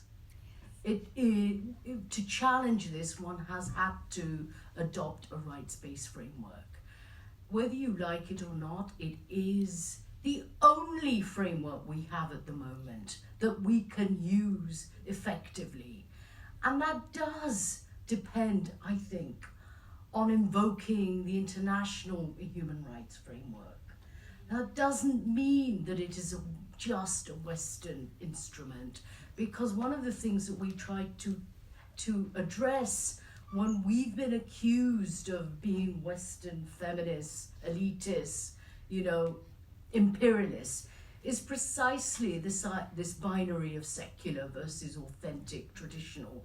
But what I think that we actually need to do as feminists, and do more successfully, is to argue that secularism is also authentic and part and parcel of the histories and struggles globally by women. When the Indian women campaigned for independence, they were part of the anti-colonial struggle, but they were also part of the drafting of the Universal Declaration of Human Rights. How is that less indigenous, less authentic than, the kinds of accusations that are made? So I think for us, however much you want to walk away from this binary, we have to resort to this rights-based culture and the rights-based framework, because it's the best we have, and we have to invest it, in terms of making sure there's plurality of voices and so on. The other thing I just want to mention is this issue of agency, because in feminist discourse, I'm actually getting a bit tired of the fetishization of female agency. Yes. I don't know what others think, and I don't know whether I'm being provocative in saying that. And I go to so many women's seminars and things where women, talk about a kind of political Islamist female agency. And I say I'm not interested in women's agencies, I'm interested in women's rights. And I think that, that's another reason why we can't give up on the rights-based framework, because this whole fetishization around agency, and I think this is what you were talking about, is to what end? Feminism is a transformative project. And so to what end is this agency moving? If it's to shore up fundamentalist, regressive, authoritarian political structures, or is it to actually empower women and achieve social justice? I'm going to stop because I've gone on as chair. What's the time? Provoked. I think yes. Did you? Sorry. But If if there is starting, time, because, if there is sorry, time. could I just say, because he's been waiting. Yes, for he the- did. I did give you an opportunity earlier and you passed by. That's all Do right. you want Yes. to say something? Yeah, if there's Yes. time. Maybe just in addition to what Denise was saying, so I think one of the binarizations, if that's a word that I think you're talking about, is actually to do with the concept of rights. Because until the 19th century, I think there was a very clear understanding amongst Islamic intellectuals that the concept of natural rights is actually as central to Islamic political philosophy as it is to Christian. And actually, probably up to the 18th century, there is practically not much difference between Christian and Islamic political philosophy. And then at some point, something must have happened about which I don't know what exactly it is, but somebody must have convinced a majority of, I don't know, Muslim scholars that there is now to be a difference in that respect. And I find it quite admirable in a sense that they got away with that trick to pretend that the so-called authenticity, obviously the concept of authenticity is itself a 19th century invention, being opposed to the idea of tradition, because tradition is always messy and plural. So up to some point in the 19th century, there was an idea of tradition, which is always a messy thing and includes discourses on rights in Islamic philosophy and theology as much as elsewhere. And there's nothing in European philosophy up to that point that necessarily indicates that the rights discourse would at some point expand to women. So that didn't have to happen. And I think it is exactly the same in the context of And also, I Islam. want to add one sentence. Also, the Zoroastrian tradition in 600 BC. Yeah. Nobody talks about this. Yes. Everyone says rights are Eurocentric, but they're not. They're not. Can I say something very quickly? Factually, they're not. Yeah. So actually, in Al-Haq, which is so it's actually one of the names of God in Islam, and the faculty of law in Egypt is actually the faculty of rights. Faculty of rights. It's called the faculty of rights. So I mean, I'm just sort of reporting. Yeah. I mean, this idea that rights is something Suddenly, feels foreign doesn't really work, and it doesn't work. So it seems actually that Islamic theology is even more based on the idea of natural law and natural right, because the so-called Islamic State is meant to be an image of natural law as supposedly was realized in the 7th or 8th century or whatever. But the central idea is the idea of law and right. So it is admirable that they managed to turn this around. Yes, Absolutely. Oh yes, I just wanted to share a comment following your note on women's agency. I think all of the work you're doing are empirically so strong, and there's obviously a theoretical framework that binds them. But my feeling or initial reaction is that theoretical frame, I think you're being too modest in a way in formulating that common theoretical ground. I think it is more than going beyond this boundary. And I think we need a stronger articulation of that theoretical ground if we really want to challenge that thing that we are trying to challenge. And I think that we can't do it without formulating an alternative conceptualization of women's agency and empowerment.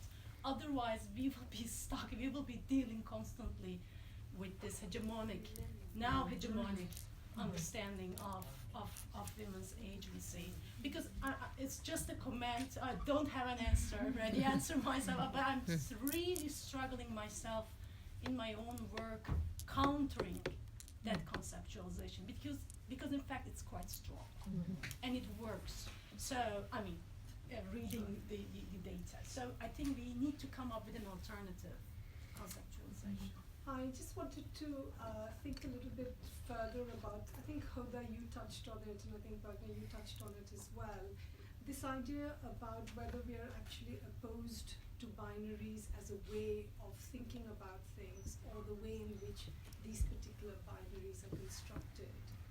And maybe this is a critique that doesn't travel well, but while you were talking about binaries, I was thinking about what's troubling the feminist movement a lot at the moment is the sex versus gender, the idea of sex, whether it's a binary or it's a spectrum.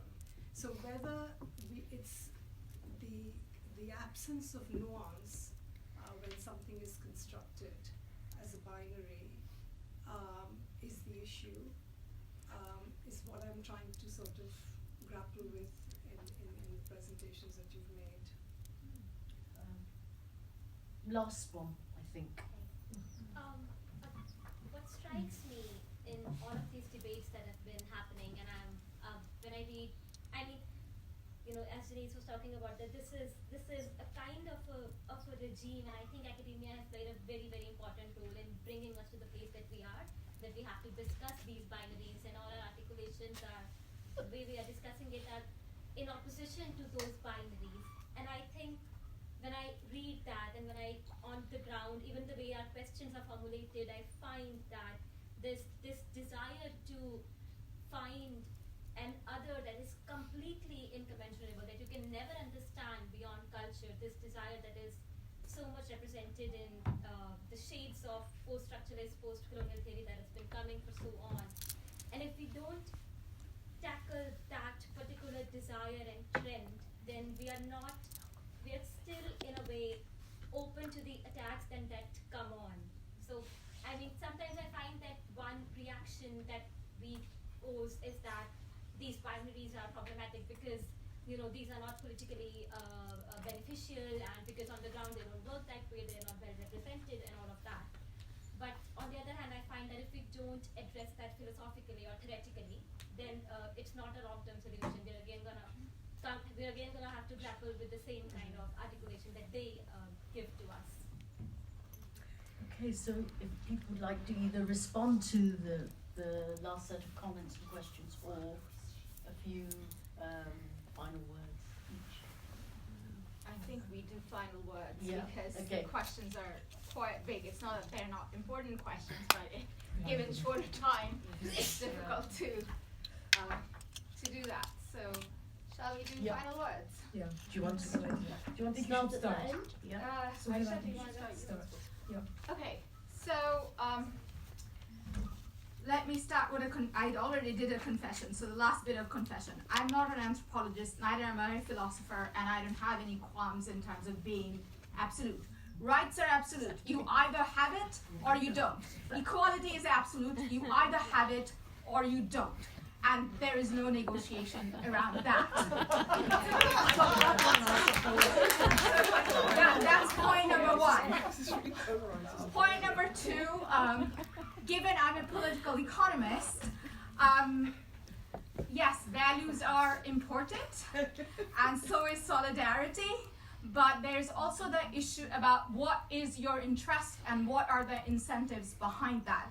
So in a way, if you're constructing, and feminism is a political project, so if it is a political project and if it is around particular issues, you need to know what are the interests of different actors and what are the incentives and what kind of alternative framing are you going to create to move that. Because let's face it, feminists don't have material power. We are not business elites.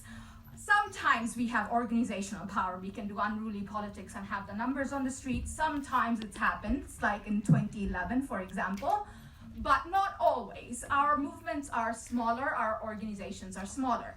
So the power we have is the discursive power, and that is what we have to use. But if you're deploying different kinds of power, you need to know what the opposition has and what are they going to use. You may not like to think of it as a game, because games are like who wins, who loses, and we are in the transformative business. But politics is about that. And there is sort of the short-term gains and the long-term battle. And we have to think about, okay, where do we win, where do we lose, and what do we do, what kind of coalitions, who's going to be with us on what issues. Sometimes we'll have strange bedfellows, and sorry for using that language, and sometimes we'll have to go with people we don't like. So it's about building that differentiated solidarity. You will have people who may not have the same interests, but may be willing to be on board for that particular issue. And that's what we go with. And we need to keep that in mind. So I'll stop there. That's a good final word. Yeah. Just want to leave you with an anecdote. I was recently at civil society meeting of post-Beijing, 25 years after the UN Conference for Women. Women attended the meeting, many of them activists for many years, from all over Asia. We met in Bangkok and asked ourselves, why had we made so little progress since the Beijing Platform for Action? The first meeting was convened by Farida Shahid, who is one of our leading women activists in Pakistan and a very serious thinker. And she opened the meeting by asking us, have we been seduced by the human rights discourse? And everyone was really taken aback and said, why did she say this? And what does it mean? And she wanted to generate a conversation because we have to rethink. And we do have to rethink. And I think you're challenging us, and we're also challenging ourselves in our essays about rethinking our strategies. And every woman who spoke at that next 3-hour session, women who were domestic worker rights activists from the Philippines all the way through to every country that was, 12, 15 countries were present. Women represented all kinds of activist movements. Each and every one of them said, well, actually, that's the framework I work with. And, I've been doing it for 40 years. I can't leave the human rights framework. And each and every woman said, no, that's my framework. As a feminist, that's my framework. I've not been seduced by it. I know exactly why I'm working with the human rights framework. It's what works, and it's the only one we have, and I'm sticking with it. That's it. Hold it. Be brave. I'm going to be actually very brave and say I don't have a final word. I just enjoy this. That's okay with everybody. Go ahead. Right. So 3 messages. First of all, agency without accountability doesn't work. That is the theoretical framing that we're saying. Let's just stop this romanticization of everything is wonderful as long as women are expressing it, and let's look at accountability. That's the theoretical framing that we want to say. The second thing that we want to say is let's just stop obsessing about how is this represented in the Western this or that, how is this being engaged with the American feminists this or that. That is making us lose a lot of energy on just focusing on what is on the ground. Just a very practical example. You had this entire set of work that is going on to, we shouldn't criticize ISIS because that will lead to a misrepresentation of Islam. Since when did ISIS represent Islam? Since when did our obsession with how ISIS looks in relation to this or that forget the fact that there is a genocide going on, for God's sake? There are minorities who are facing an existential threat, who are actually being wiped out through a genocidal policy. So can we just stop spending so much time in academia talking about Western representation? That is what we have inherited from the whole thing of, do Muslim women need saving? Yes, they didn't need saving then. Yes, we've dealt with that in that point in history. Can we move on and deal with what's going on in the ground? The third point, very briefly, is from this work is the binaries don't work because there's so much exciting resistance work going on around issues of justice, of dignity, of solidarity on issues that affect people's lives, and we are missing out on them because we are still obsessing about framings. So if we can go beyond those those binaries, and can we just deal with those mobilizations on the ground that are looking at the substantial issues as is happening around the world, then I think we stand a chance. Finally, this issue was probably dedicated to two groups. The first are all those people engaged in academia who are being muted, whose voices are being muted, because every time they try and say this is having an impact in terms of circumscribing space, and rights are being told, shut up, you're being an Islamophobe. And the second group are those activists on the ground who don't care about the religious versus secular, the blah blah blah versus blah blah blah, but who are not being acknowledged, whose work is not being advanced because we are locked in binaries. I'll stop there.